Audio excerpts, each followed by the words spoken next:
আসসালামু আলাইকুম। আজ দেখাবো আমি যেভাবে চিংড়ি ফ্রাই করি।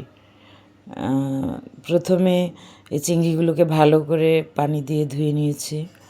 এরপরে এটাকে খোসা ছাড়িয়ে চিংড়ি মাছের মাঝখানে পিঠের উপরে সাধারণত কালো একটা শিরার মতো থাকে, ওটাই মূলত ওদের মানে ময়লার অংশ থাকে।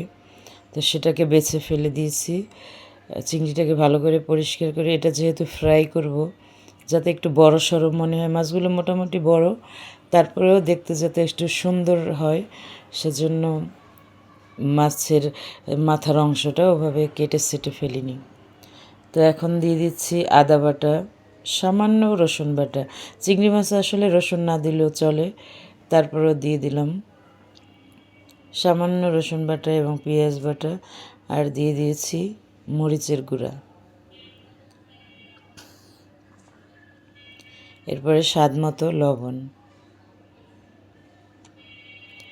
এ ধরনের চিংড়ি ফ্রাইতে ঝাল একটু বেশি হলে ভালো হয়, তারপরে কম করে দিয়েছি, যেহেতু রমজানে কে কেমন ঝাল খান সেভাবেই আপনারা দিতে পারেন। এরপরে দিয়ে দিচ্ছি টমেটো সস, আর এখন দিচ্ছি সয়া সস চামচে করে, বোতল সহ দেইনি যদি বেশি পড়ে যায় সেজন্য। আর এখন দিয়ে দিচ্ছি টমেটো সস।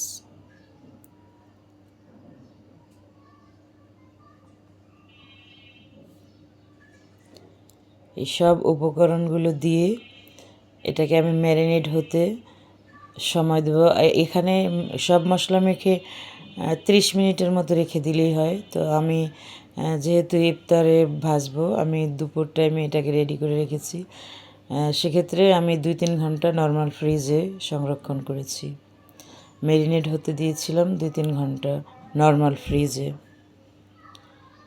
এরপরে ভাজার আগে এখানে কর্নফ্লাওয়ার মিশিয়েছিলাম, কিন্তু কর্নফ্লাওয়ার মেশানোটা আমি আসলে ভিডিও করতে হয়তো ভুলে গিয়েছি, বা ওটা ভিডিও হয়নি। এরপরে সময় নিয়ে মৃদু আঁচে আস্তে আস্তে উল্টে পাল্টে মুচমুচে করে ভেজে নিতে হবে।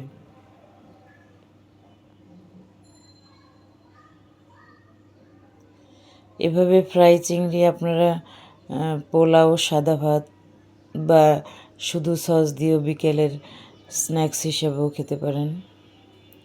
এটা অসম্ভব মজা হয়েছিল, খুবই ভালো লেগেছে, আপনারাও ট্রাই করতে পারেন।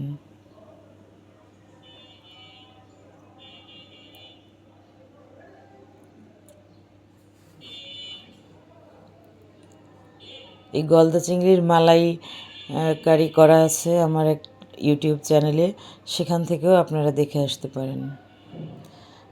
সবাই ভালো থাকবেন।